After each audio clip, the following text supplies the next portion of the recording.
everyone, welcome back to my channel.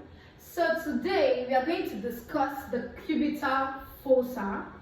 What is the cubital fossa? The cubital fossa is a triangular hollow that is found on the anterior aspect of the elbow. It is homologous to the popliteal fossa that is found at the posterior aspect of the knee. Now the cubital fossa has some outlines that we are going to be using in the course of this study. The first is to introduce, then you give a good diagram of the cubital fossa, the boundaries that consist of the lateral boundary, the medial boundary, the apex and the base, then the roof, the floor, the contents, and finally the clinical anatomy of the cubital fossa.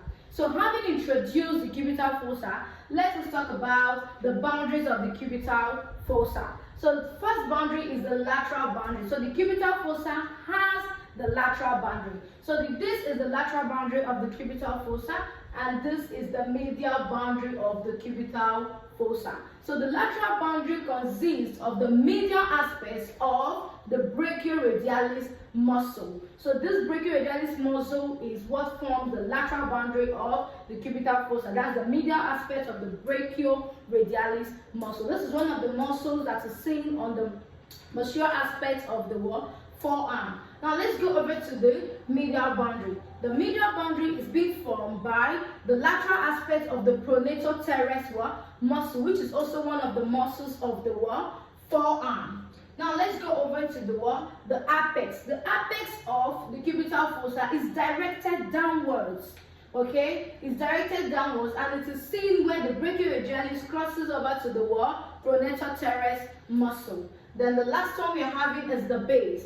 The base of the cubital fossa is situated upwards and is being represented by an imaginary line that joins the two epicondyles of the humerus at the front. Okay, this is the epicondyle of the humerus. So we are having the medial and the lateral epicondyle. So this base presents an imaginary line that joins the medial epicondyle and the lateral epicondyle of the humerus in front. So that makes the boundaries of the cubital fossa. So we have the roof that is being formed by the skin, the superficial fascia,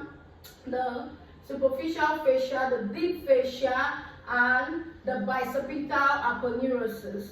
Okay, but we are going to look at this in details later in the course of this class. Then the next one we have is the floor that consists of the supinator muscle and the brachialis muscle. Then we have the contents that consist of, we use M, B, B, R as mnemonics for it. So the first M stands for the median nerve, we have the brachial artery, we have the biceps brachii, and the radial nerve. So we are going to look into this in details in the course of this class. So let's talk about the roof of the cubital fossa. The roof of the cubital fossa is being formed by the skin, the superficial fascia. This superficial fascia contains the median cubital vein, as you can see, that joins the cephalic vein and the basalic veins. It's also made up of the deep fascia and finally the bicipital aponeurosis.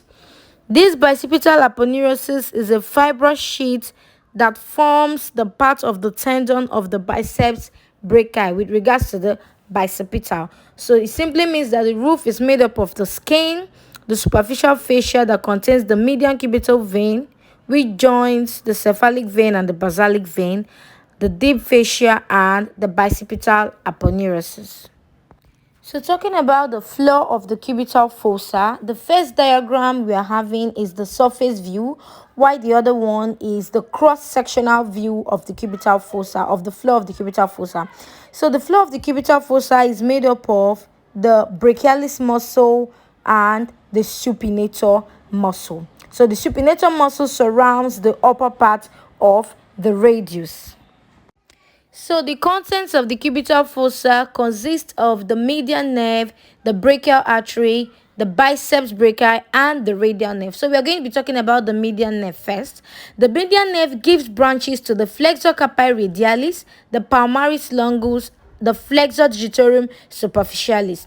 After giving off these branches, it tends to leave this cubital fossa by passing between the two heads of the pronator teres muscle, which is the ulnar head and the humeral head. So in the cubital fossa, let's talk about the brachial artery. In the cubital fossa, there is a termination of the brachial artery. This termination gives off the radial and the ulnar artery, as you can see. The radial artery is smaller and it is much more superficial than the ulnar artery. It tends to give off the radial recurrent branch. Now, the ulnar artery goes deep to the both heads of the pronator teres, running downwards and medially, which is being separated from the median nerve by the deep head of the pronator teres muscle. It then gives off the anterior ulnar recurrent branch, the posterior ulnar recurrent branch, and the common interosseous branch. Now, this common interosseous branch divides into the anterior interosseous arteries and the posterior interosseous arteries, which later gives off the interosseous recurrent branch, as you can see. So going over to the biceps brachii, the tendon of the biceps brachii, which can be seen in the bicipital aponeurosis, as I've already explained to you initially. So the radial nerve descends medial to the lateral epicondyl to enter the cubital fossa. Now, after entering the cubital fossa, in this cubital fossa, it then gives off the posterior interosseous nerve, or you can call it the deep branch of the radial nerve, which gives branches to the extensor carpi radialis brevis muscle and the supinator muscle. It leaves this fossa by piercing the supinator muscle. So discuss the clinical anatomy of the cubital fossa. The first one is that blood pressure is universally recorded by auscultating the brachial artery in front of the elbow. I've already explained what brachial artery is when I was talking about the contents of the cubital fossa. Then the second one is that the anatomy of the cubital fossa is useful while dealing with the fracture around the elbow, like the supracondylar fracture, which is common at the supracondylar ridge of the humerus. Now the third one is the median cubital vein is often the vein of choice for taking intravenous injections. Intravenous injections are injections that we take to the aid of the veins, not muscles, okay? So the median cubital vein is often the vein of choice when we're trying to take intravenous injections. Thank you for staying to the end of this class. See you in my next class. Bye.